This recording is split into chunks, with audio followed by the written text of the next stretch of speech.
तेरे शहर में आगे की कहानी। अचानक एक दिन मेरे पापा का ट्रांसफ़र हो गया लखनऊ। उस दिन मैं बहुत दुखी मन से कॉलेज पहुंची और श्याम को सारा सब कुछ बता दिया। इस बात को सुनकर हम दोनों को ही बहुत बुरा लगा, क्योंकि हम लोगों ने मिलने में बहुत दिल लगा दिए थे। अंतिम विदाई थी। उसने मेरे चेहरे को अपने हाथों में भरकर, आंखों में आंसू भरकर देखा और मैं मुरझाई सी बस उसी को निहार रही थी। उसने मुझे नम आंखों से विदा किया और कहा, हम जल्दी मिलेंगे राधिका। इतना कहकर मैं घर आ गई।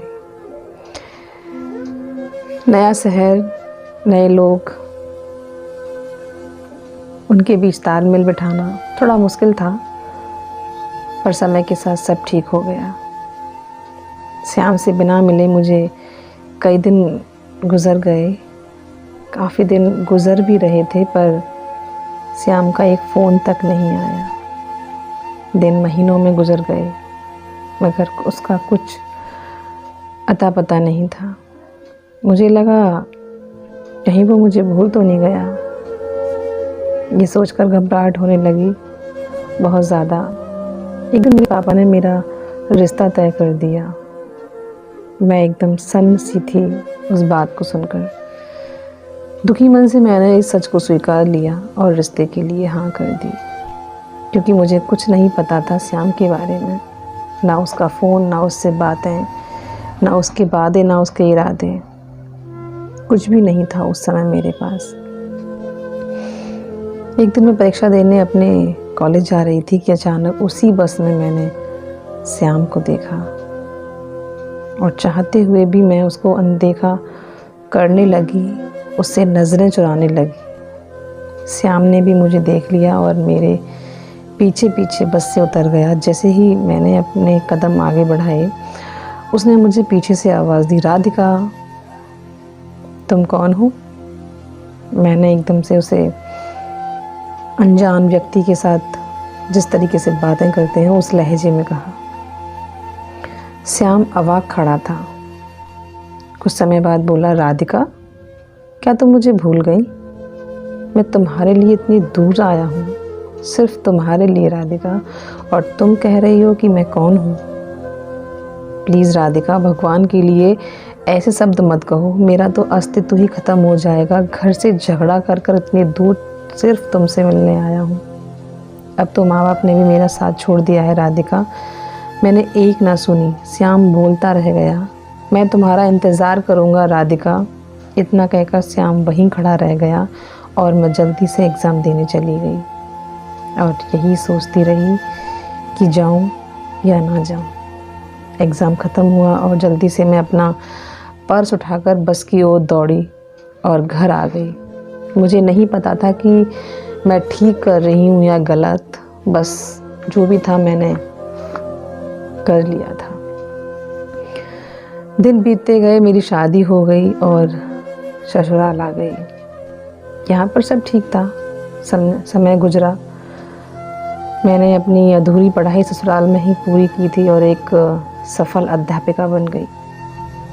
बीता हुआ कल एक बार फिर मेरे सामने इस तरीके से आ जाएगा, मैंने कभी इस बात की कल्पना भी नहीं की थी। जब एक बच्चे की शिकायत लेकर प्रिंसिपल के ऑफिस में गई तो मेरे सामने श्याम खड़ा था और वही प्रिंसिपल था उसी स्कूल का। मैं खुद में सिमटी सी जा रही थी कि उस इंसान को मैं क्या कहूँ जो मेरे सामने है।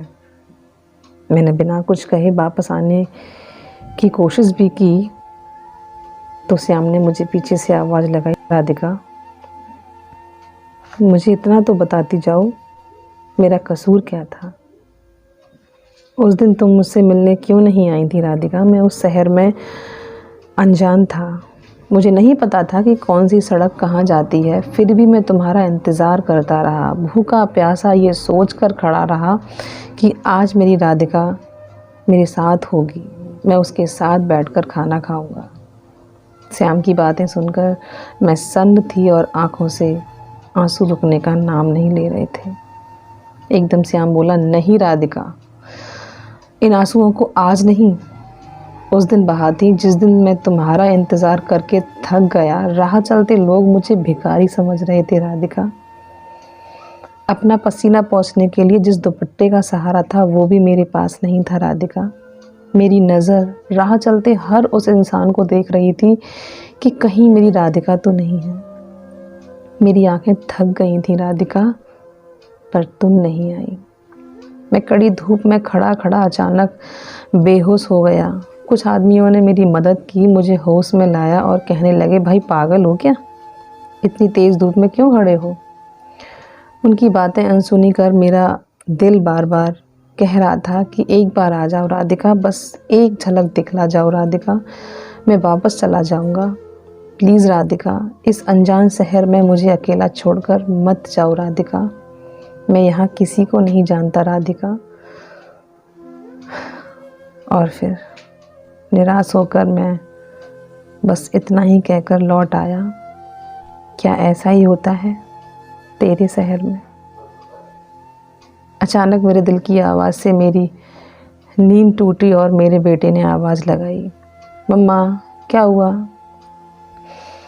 कुछ नहीं बेटा, ऐसा कहकर मैंने बात टाल दी और एक बार फिर पेड़ पर बैठे उन पक्षियों को देखा और दिल से आवाज़ आई, ऐसा क्यों किया मैंने अपने शहर में।